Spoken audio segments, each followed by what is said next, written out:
Guys, I'm telling you, it's a thing. Even the dogs know. Oh, she's just getting Coke.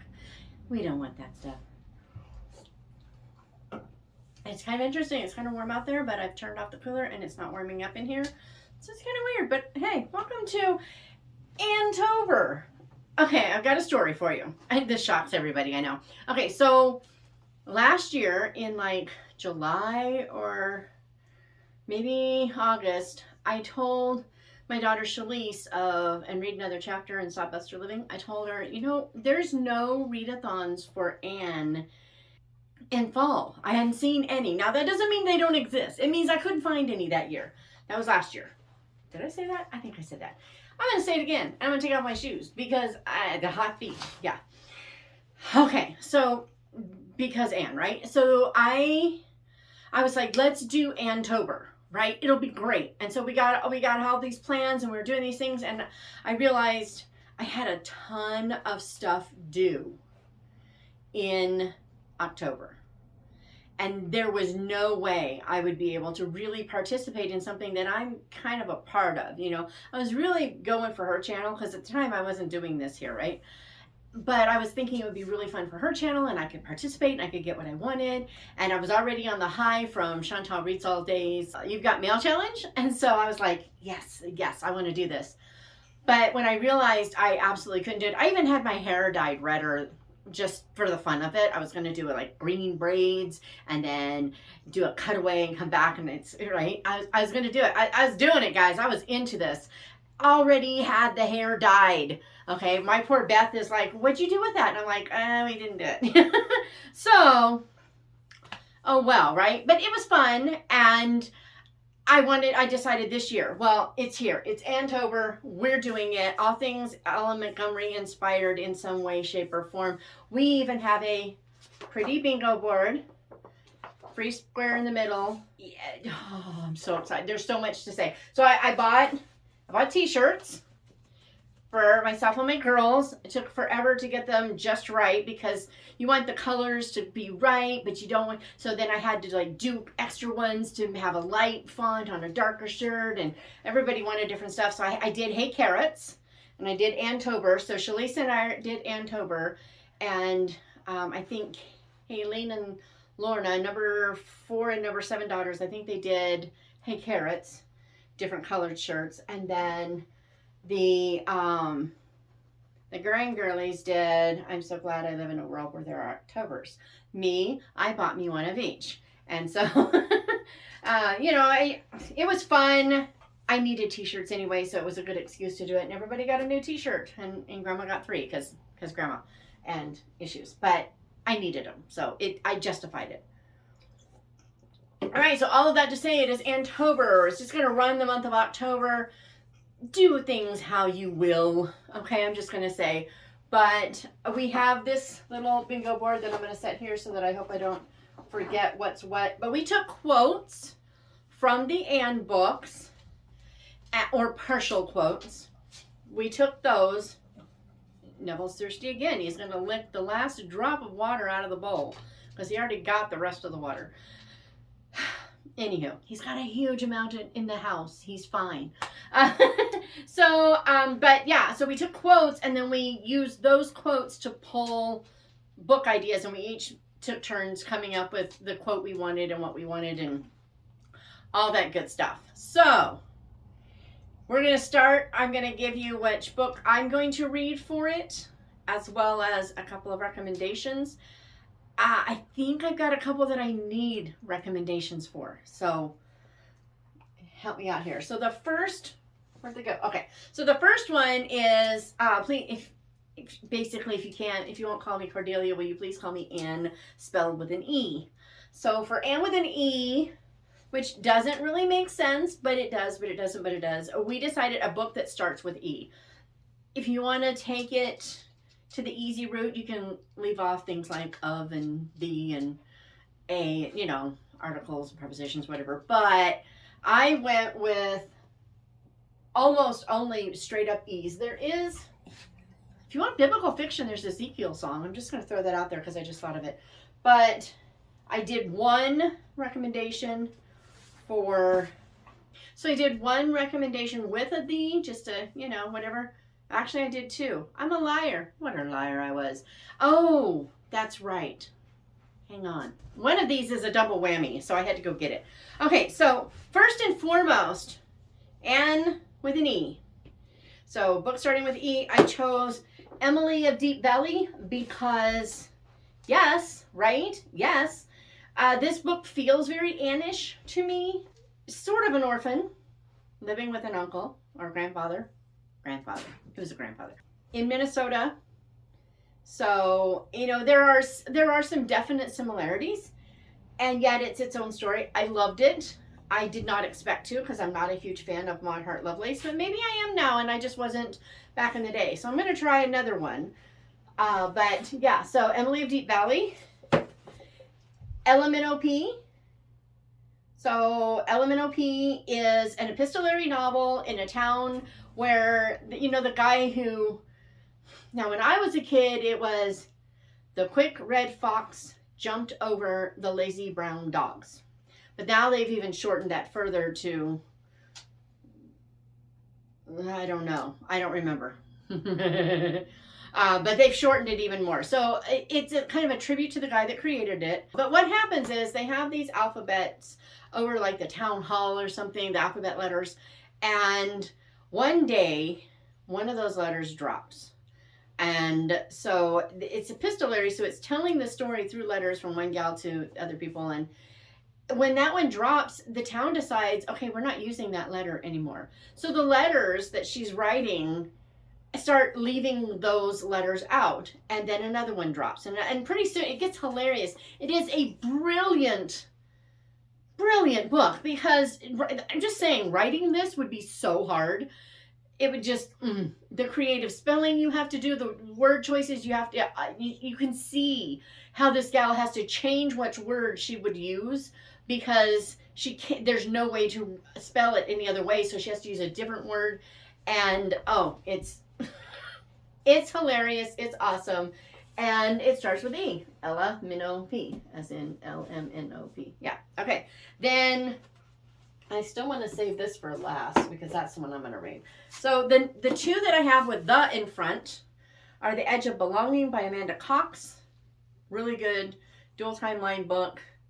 A homeless man finds a baby, and that's the story that comes from that. And then The Enchanted Castle by E. Nesbit. I have not read this, but I love E. Nesbit. The Railway Children, 5 Children in It. So there is a chance. This is a beautifully illustrated copy with the dust jacket upside down, because reasons. There's a chance I might decide to read this.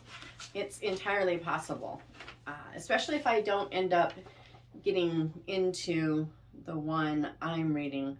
I thought it had, okay, the illustrations are on slightly thicker paper, it looks like, or glossy paper versus whatever, and so when you flip past them, they want to just hide. But yeah, there's beautiful illustrations. So this is a possibility for me. If I don't love the one that I've chosen, because I don't know anything about it, but I do know Joseph Truitt. He's the one that did the Pumpkin Pirates I mentioned. This is Elias Reborn. I believe it's Tales of Iron and Smoke. I believe this was his debut novel. My editor edited this book, the first round anyway. So there are a few slight illustrations in here, but they're like chapter header illustrations. I get it. So some of the chapter titles, they're kind of cool. Where the Dead Go.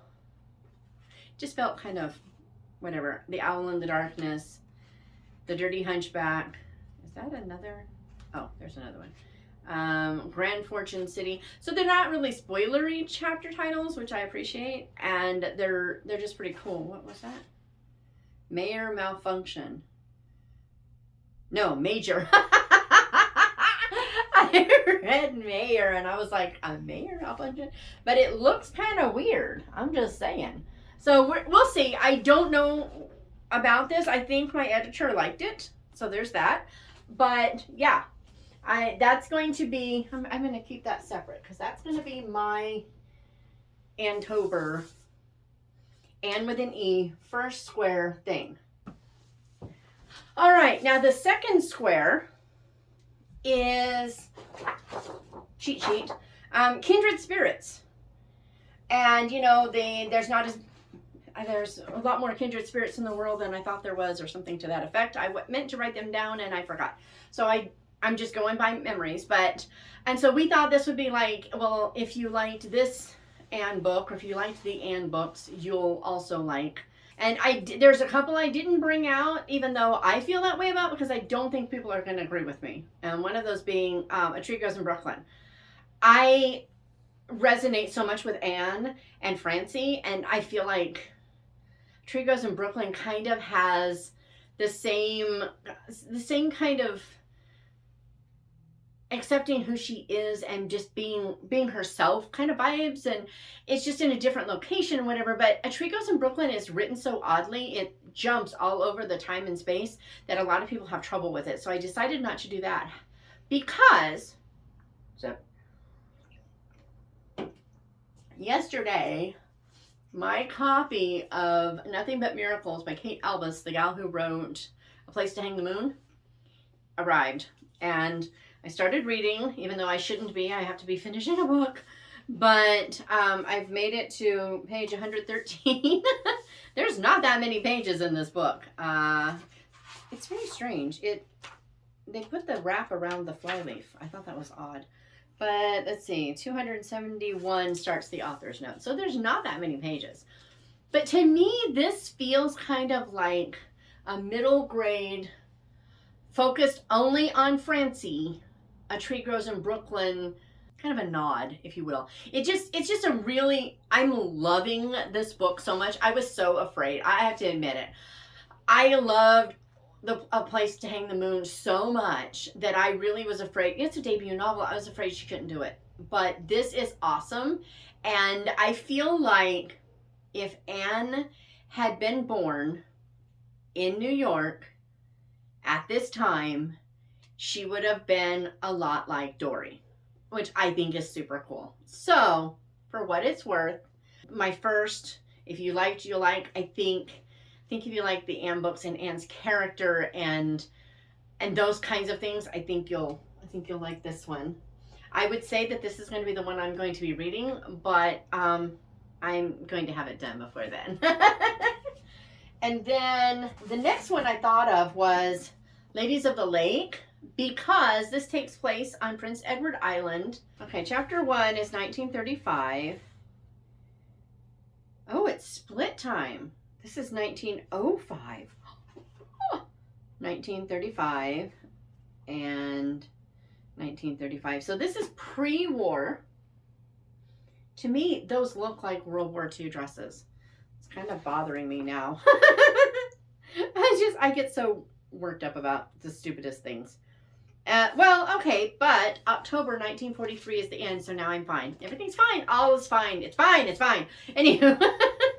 So the back says, this is an advanced reader copy, but the back of this says, when she is forced to leave her beloved Prince Edward Island to attend Lakeside Ladies Academy, the last thing Adelise Rode McNeil expects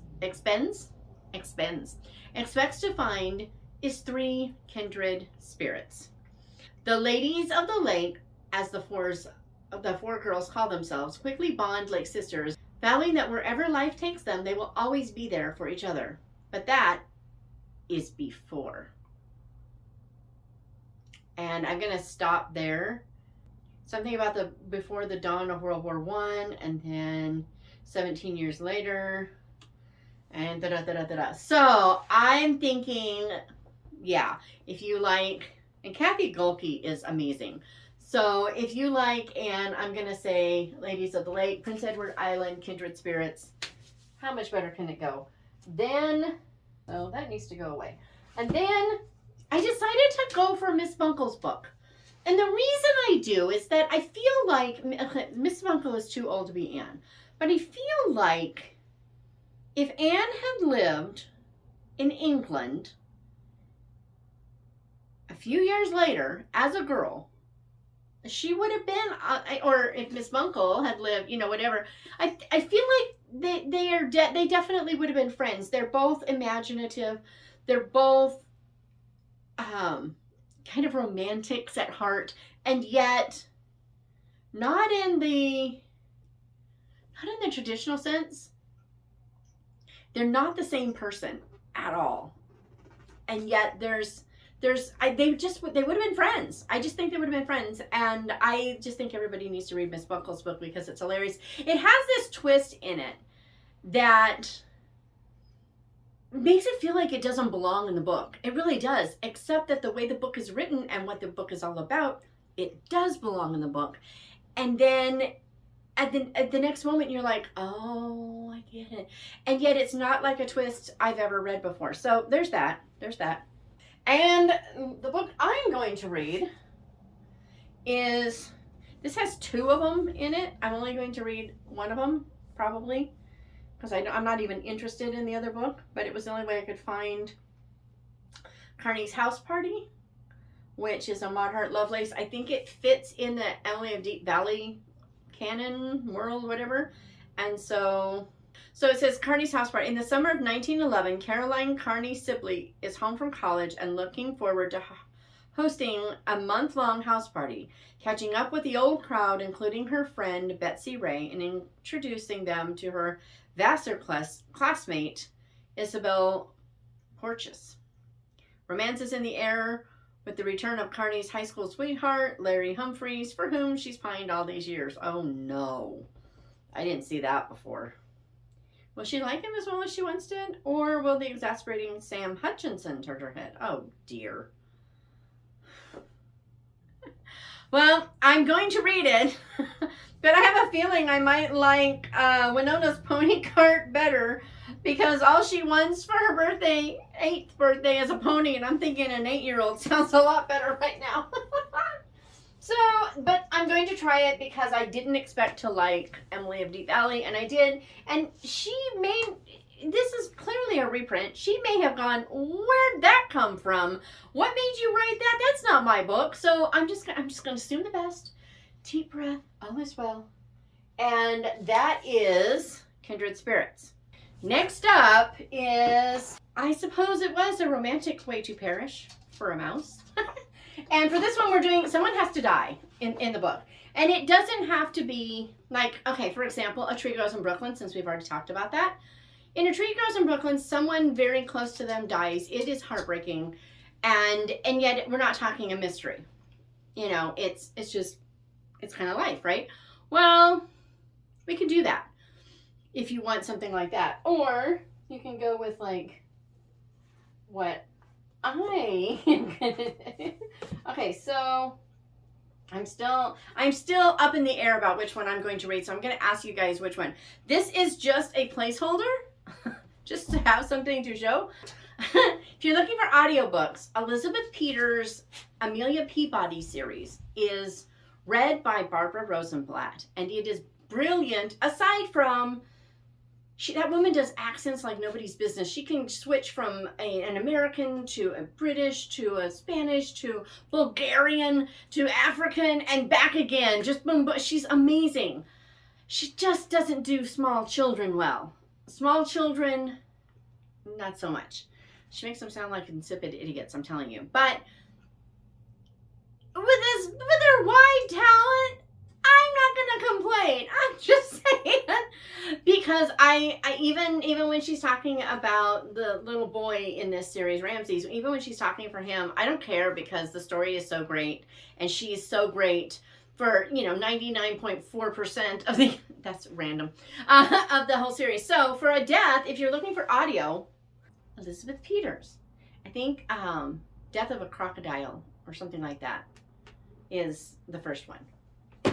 Okay, then I'm going to save that because it's a crossover.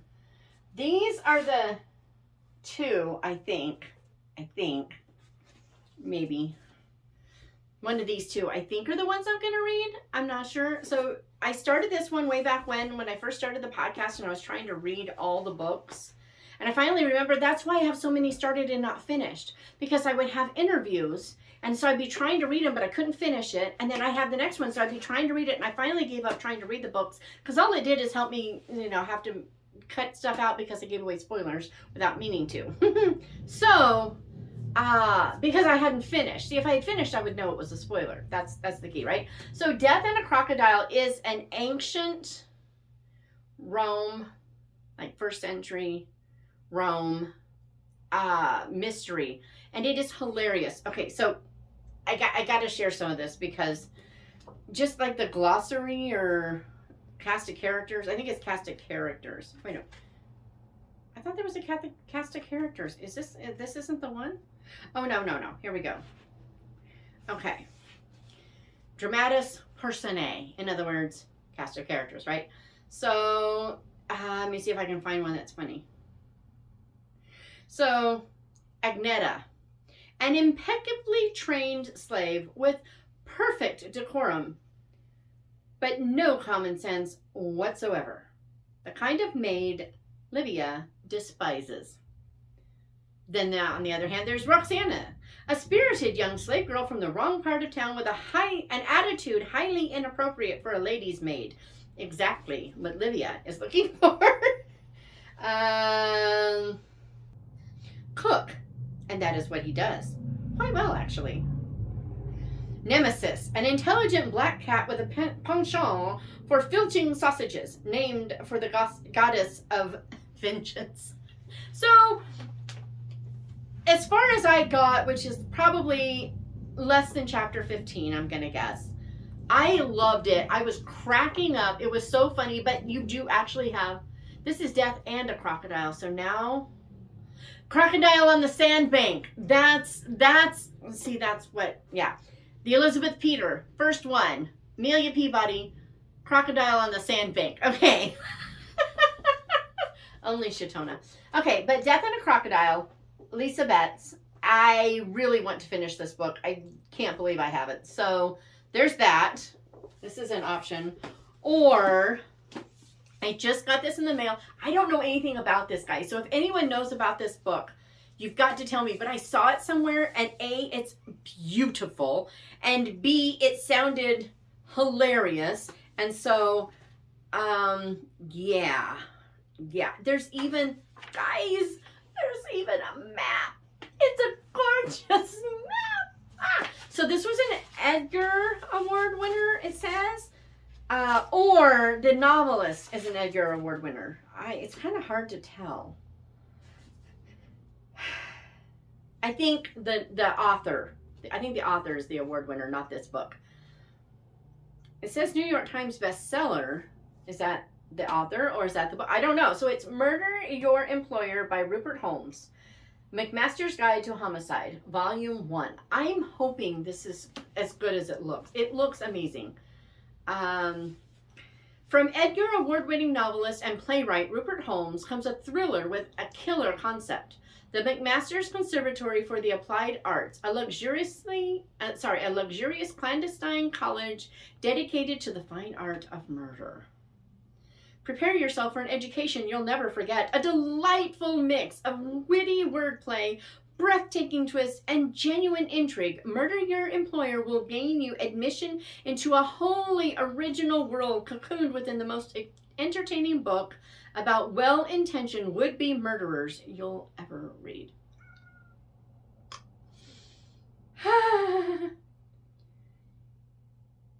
Oh, how funny. At the McMaster's Conservatory. At the McMaster's Conservatory, future deletists, never murderers, learned the consummate execution of the homicidal arts. Oh goodness. Okay.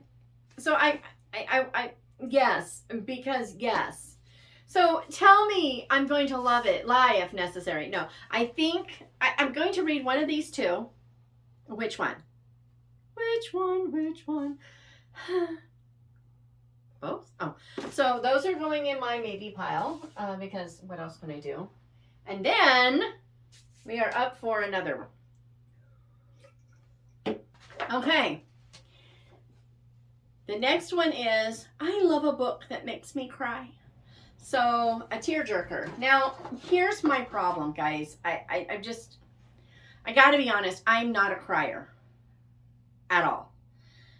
There's even a kind of a family joke that if one of my kids died, I wouldn't cry. And back when the joke was made, it's even possible that I wouldn't have. I'm not an emotional person. I don't cry. Although, the older I get, the more emotional I seem to be getting. I spent a year sobbing when my daughter moved. And then when my next two daughters moved, I spent several months sobbing. So, I've become that person. But I wasn't for the first 50 years of my life. It just wasn't. So it's kind of weird. My husband gets all misty-eyed at the end of It's a Wonderful Life. Okay, that one just tears him up. And he just loves it, right? I'm like, oh, that's sweet. I'm so glad that town did that. That's awesome. Doesn't faze me. But in Audie Murphy, to heck and back, yes, that's what we call it. When he gets up on that tank with a shotgun to go after those Germans to protect his men, that chokes me up. So my choice will not surprise you. Just saying. So, I tried to find ones that I knew would probably make normal people cry. And this first one is kind of like, I feel like I'm cheating, but I remember getting choked up. I wasn't really crying, but I really got choked up in Rainbow Valley because, can't say why. This is the first time I read Rainbow Valley. I hated it. Rilla was a brat. I couldn't stand her. The teacher was too weird. I had issues with her. I loved Anne, and I loved the housekeeper, whatever her name is, Susan. Loved her, but then I reread it. I was so focused on those things, I couldn't see the good stuff. Then I reread it. There is a scene in here where there's one woman who is totally against the war and won't let her son go off to war.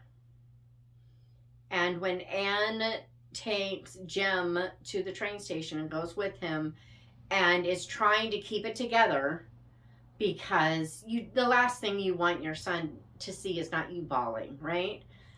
When she does that, and she's waving goodbye, this woman is there, and this woman makes a really snide comment about how horrible this is, and how can you do that. Anne says, it could be worse. I could have had to urge him. And it was like Mrs. Weasley at the end of the 7th book. I cheered. I was like, yes, yes, yes. But there are a few things in this one that are so, so good. Like, I'm pretty sure this is the one where I think it's the preacher's son, the minister, his son is very upset at the Kaiser for the babies that died on the Lithuania. And they're talking about it, and he's like, what they want to do to him, and he's like, I want to make him really, really good. And everybody's kind of looking at this kid like, what is wrong with you, kid? And he's like, yeah, if he was really, really good, he'd have to live with what he did. It was genius. It was really insightful. And it was kind of like a literary, like on the page, we get to see the playing out of heaping burning coals, right? So that was really good. But there is something in here that just tore me up.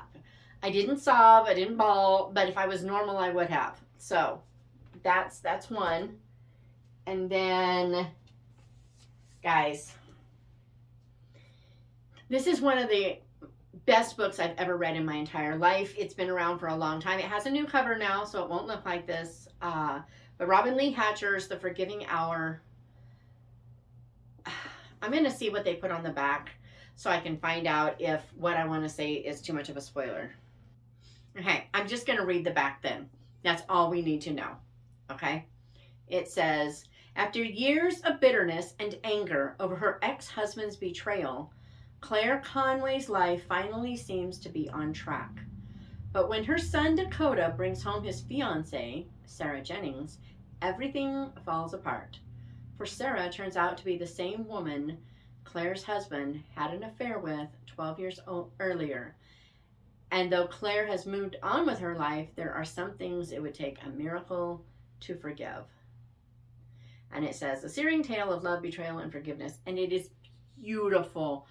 This is Christian fiction at its finest. Just rich, deep faith. Yeah. Okay. I don't know who this person is. Roseanne Bittner. I've never heard of her, best-selling author, but she said, this encapsulates it well, which is why I'm sharing it. The Forgiving Hour is more than inspirational. It's a compelling drama that keeps the page turning. Yeah, it was so good. I am just being stupid putting that up there. And so this was supposed to possibly be one of my July books, I think, A Long March Home. But it's going to be my tearjerker for Anne-tober. When I got to thinking about it, I realized tearjerker, World War II, Bataan Death March, soldiers, families, heroes. Yeah, this is the closest I'm going to come to sobbing. So I decided to move this aside, and this is for Anne-tober now. So I'm going to put this up here for that. All right. Okay. Then the middle square is the freebie, and it just says, I'm so glad I live in a world with Anne-tobers. And okay, I want to say something about this quote, since I'm not going to share books for that, right? To me, it is one of the sweetest quotes of all time. It is full of gratitude. I'm so glad I live, right, in a world with Octobers, and simplicity and contentment. I mean, she's just being content in a life that she's been given and seeing the beauty of it. And it's wonderful, and I love it. And so, yeah. Okay, next up is My Life is a Perfect Graveyard of Buried Hope. So we decided to use a spooky book because October and spooky and book. So I have a few. The first one, this is so hard. I just don't know. So the first one also could fit with death because there are definite deaths in this one. But this one felt like it would definitely be spooky. Jessica R. Patch. I loved her Darkest Secret. And this is the second book in a sort of series. I mean, the characters are connected, but the stories really aren't. It says, deep in the Kentucky hills, 3 women have been found brutalized and murdered. So a death, right? But the folks in Night Holler have their own ways and their own laws, and they're not talking. Dal, dal, dal. So I talked to Jessica Patch about this book on the podcast. I'll try to remember to link it in the description. But yeah.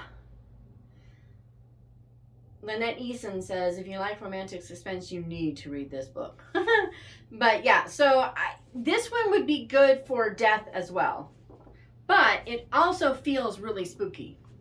And the cover, that cover isn't spooky. I don't know what it is. So there's that. And I almost suggested that we do, the cover has to be spooky, just despite what's inside there. Because everybody's idea of what's spooky is different. And so I almost suggested that, and then I decided that's making it complicated, so I'm not going to do it. But so this could be one of them. Also, I love The Woman in Black by Susan Hill. This is a great book. And I had it read. Who read it? Can't remember who read it. I listened to it on audio, and my mom loved this book. And the back of my book is all, it's all chewed up.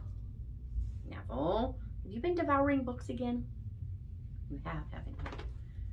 Oh, are you confessing, Toothless? A Toothless is confessing. Okay.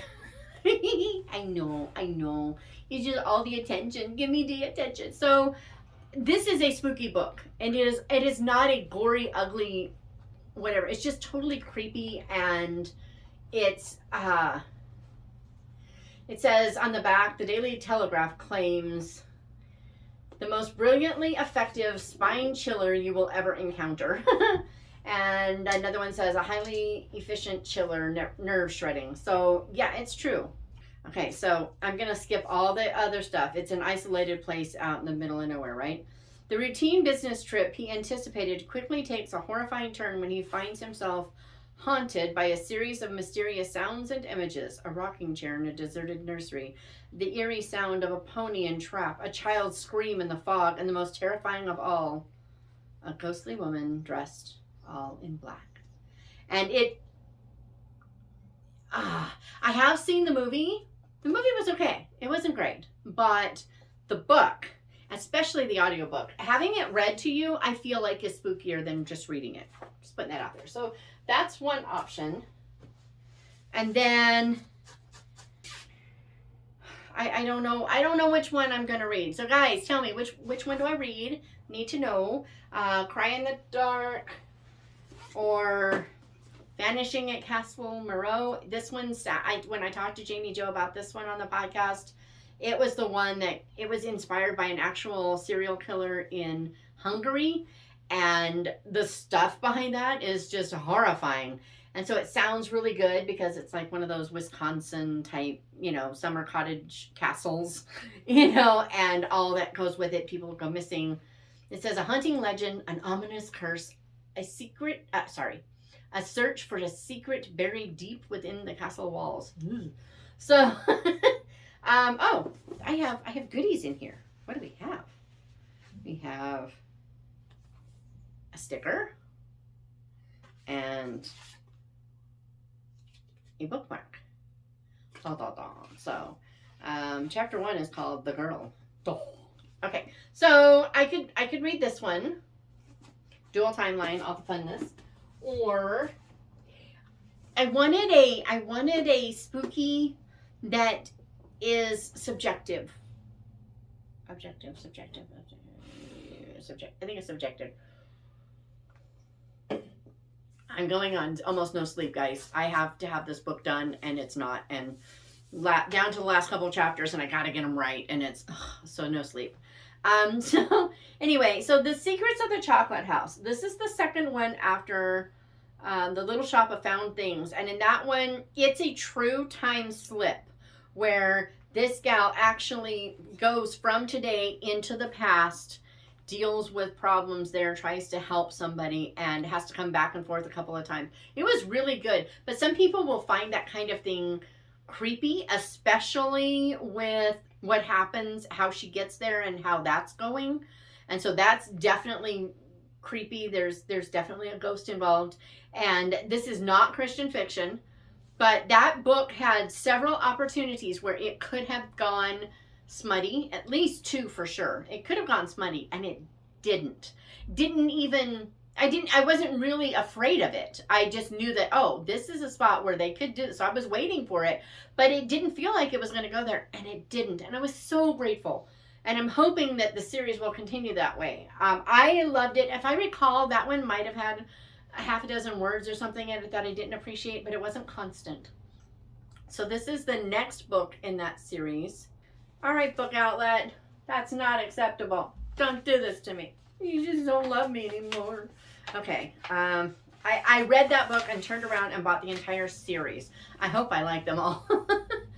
So after her adventures in the 17th century, Xantha does her best to settle back into the rhythm of life in Marlborough.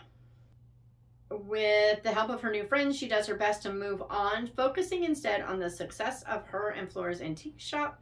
But there are still things waiting to be found, injustices needing to be put right, voices whispering to Xantha from long ago about secrets waiting to be shared. While looking for new stock for the shop, Xantha hears the song of a copper chocolate pot. And then I just read something that I don't want to share, and I'm like, this just, whoa.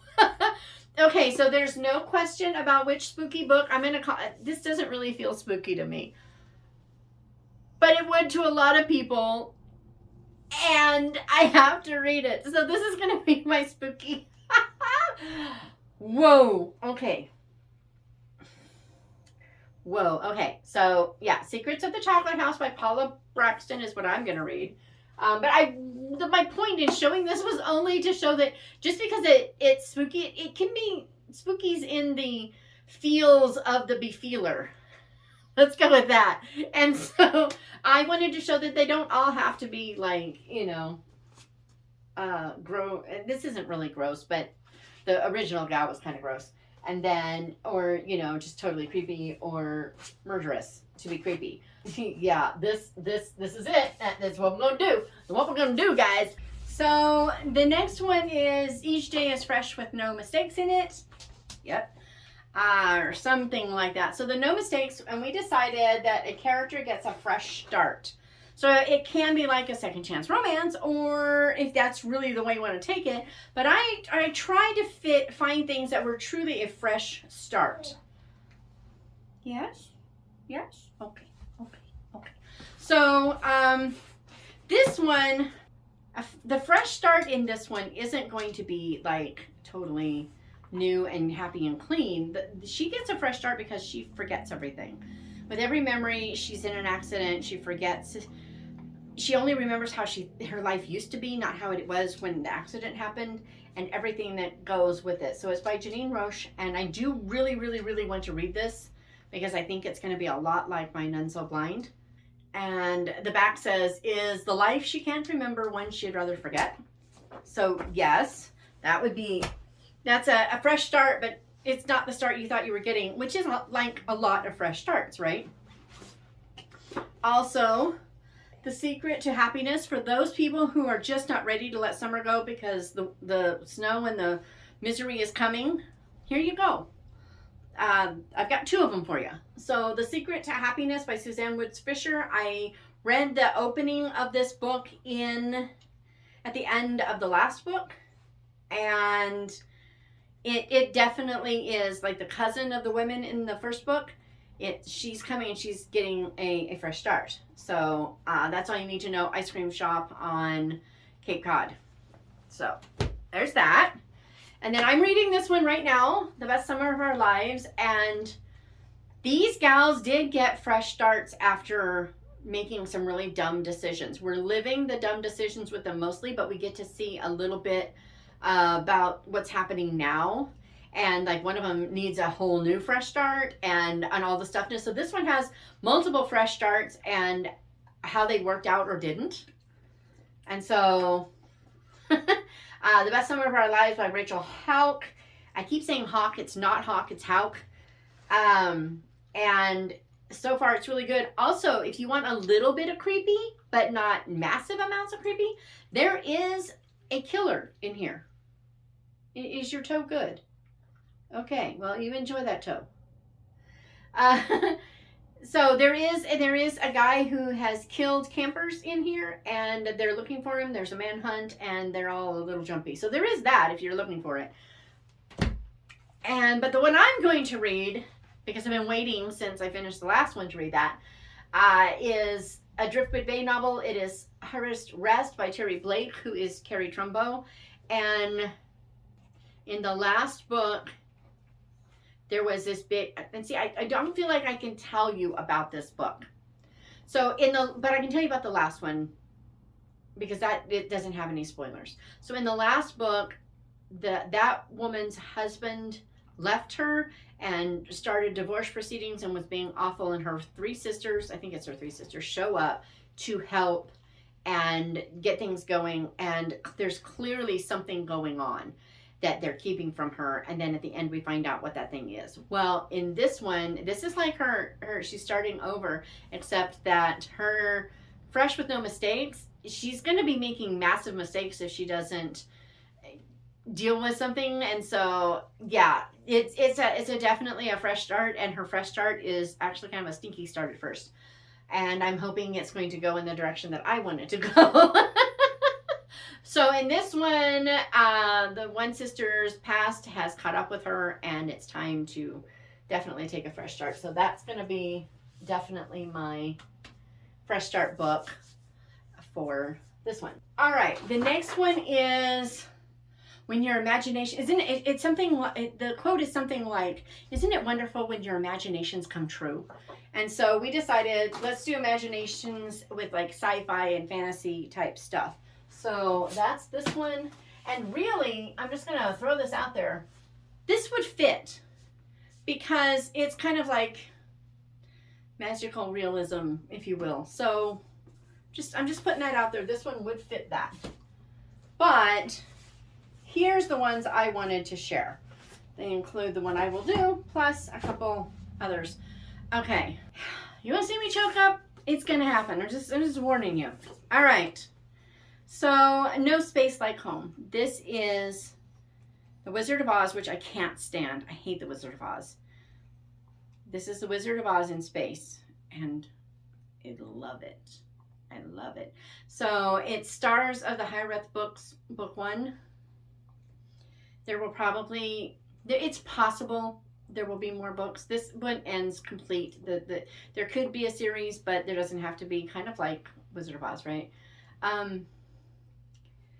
It's written by my friend Del Tunnicliffe, who we lost a few years ago. 2 years ago, I think now. And there's a chance that her daughters may continue the story. I know she had some outlines and some plans for it, but she didn't live long enough to finish it. And she had more important things to do with her last, months and couple years of life than to worry about a book when she had family to be with. So there's that. The back says she's not on Kansas anymore. The Kansas station is because it's in space, right? So that's where she's from. I'm just going to read the back because it's Del, and I'm going to read the back. Del is the one whose daughter is on the cover of Princess Paisley, and who Princess Paisley was written for. The Prairie Frogs, the whole 9 yards. Yeah, that's them. Anywho, if life were only as simple as following a yellow brick road. Gail's quiet life among the Kansas station turbines ends with a hug, a prayer, and a shove into space. She thinks she knows who she is, but she's wrong. Who is she really? Well, she's about to find out. Of course, landing on the wrong planet is complicated enough without crashing into things. Add to that spy bots, wasp bots, and cyber wolves, and it's no wonder Gail just wants to go home. Back to a life without this interplanetary circus and its flying monkeys. Intrigue, secrets, and more than a little danger turn a simple mission into a hair-raising adventure as Gail and 3 friends she meets along the way accept a mission to save Ozorus. In the end, Gail wants nothing more than to go home. She's just not sure where that is anymore. Quote, this is a quote, I decided that home is more about who than where. Well, that's a good thing, Gail, because you're not on Kansas anymore. It's the wonderful Wizard of Oz meets Firefly in this fresh, a little zarby, but totally illicit YA space adventure. Grab your copy today and to see what all that even means. And yeah, such a good book. I love this book so much. And I really do hope her daughters will continue the story. I just don't know if they have the interest, but I know she set it up for them. But No Space Like Home, perfect sci-fi. Especially if you don't like sci-fi, that's a good sci-fi for you. And then I thought it would be perfect since you could read it near the end of October and have yourself set up for bonfire night. So I thought about Fox. I've started to read this book and I really loved what I read. I have not finished it, and I really fully intended to finish it, but then I decided that no, if I read it from November 1st to November 5th, somewhere in there, I could get away with reading something else. So this is how Shatona's mind works, and so Shatona will be reading this one in November, and I think I'm just going to start over. I think I'll start over. But yeah, I bought it. Isn't that the most beautiful cover? But anyway, so Fox is kind of a retelling of the story of Guy Fawkes and the breaking into Parliament and the gunpowder plot. That's what it was. So Thomas Fox is turning to stone, and the only cure to the stone plague is to join his father's plot to assassinate the King of England. So she's kind of created this twist on it. And yeah, I'm really excited. This is a Thomas Nelson, and so I don't know where the faith is going to be. which I keep telling myself it's not a Christian book. It's just a clean, yeah, if I do that, I might handle it better. And then the one I'm going to read, because I've been hanging on to it forever, and it's time. It's time. I've never read Brandon Sanderson before. And no, Amazon really needs to behave. So I'm going to, this is going to be my first Sanderson. This is definitely my choice for when your imaginations come true, sci-fi, fantasy, that kind of thing. All right, last but not least, life is worth living as long as there's a laugh in it. So we decided we wanted something comedy. I chose rom-com, but you could do something like Diary of a Nobody. That's hilarious and ridiculous and wonderful. I don't know. I just happened to think of that one. But I chose rom-com, and I have one from three different publishers. So that's fun. So the first one, Dear Henry, Love Edith, is a lot of fun. I'll try to remember to link the interview in my description. But Dear Henry, Love Edith. So Edith has to move in with, she's supposed to get a house, and something happened to it, so she has to move in with this little old man, Henry. And this little old man, Henry, has agreed to take in this little old lady, Edith, because, you know, he kind of doesn't have a choice. He's not happy about it. They leave notes for each other, and they find out, of course, that neither one of them is old. And so it's just this kind of, it's kind of ships passing the night kind of rom-com. It's a deeper rom-com than most rom-coms. There's a lot in this book that's nice and deep and rich, and I loved this book so much. You will never look at an EpiPen the same again. Dear Henry, Love Edith. This would be probably my top recommendation. I love it. It was awesome. But if you're looking for something more epistolary, then how about Authentically Izzy? You know, Pepper Basham is like, she's like the queen of kisses. She's obsessed with kissing. The woman, okay, whatever. I don't like to read them. But that's what I loved about this book, is that most of the time they're not together. They're on opposite, not really sides of the world, but they're on opposite sides of the Atlantic for sure. And so it can't be a thing. And so that was really nice, because then you just get this really great story, really hilarious story. I loved it. I haven't read the next book yet, but I'm dying to read the third one. And last night I talked to Misty Beller, who told me to get Penelope and read it. I'm going to love it. So I have to get Penelope now, but she said to listen to it on audio. So I think I'm going to do that. And it was awesome. I loved it. Great story. So yeah, there's that.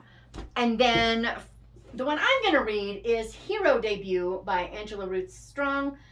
This is the book that I've been waiting for since I read her husband auditions. I fell in love with the main character in that book, and she was hardly in it. I loved her, and I wanted her story, and I didn't think we were going to get it, and we got it. So, yeah. I'm so excited. It's going to be awesome. It's going to be my thing. I can't wait. That's going to be that read. So that's our board. Book starting with the letter E. If you like this, you'll like that. Someone dies. A tearjerker. You're free square. Do whatever you want to there, or nothing. A spooky book. A character gets a fresh start. Sci-fi or fantasy, and a comedy. So those are 8. 1, 2, 3, 4, 5, 6, 7, 8, 9. Yeah, because I had 2 for whatever. So mine are, I'm just going to show this because this is just ridiculous. These are mine. This is what I'm going to read. We're going to probably have at least one where we try to do some sort of live thingy if we can make it work. So we can all talk about the books that we're reading, and hopefully like in the middle of the month, so that, yeah. And we will talk about the books we have read thus far and what we think about them, and get you guys to talk with us too. So this is it. This is Anne-tober. I'm hoping this is kind of a first annual, but I'm not sure, because I may come up with something else I want to do, and I may not want to do it again because of reasons. So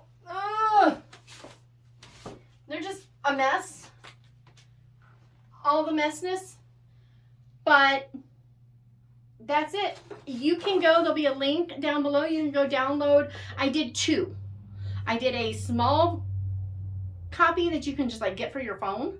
And then I did a big high-res copy that you can print out. I printed mine on cardstock because I wanted it nice and stiff. And I've got it on my door, and I'm going to mark them off as I go.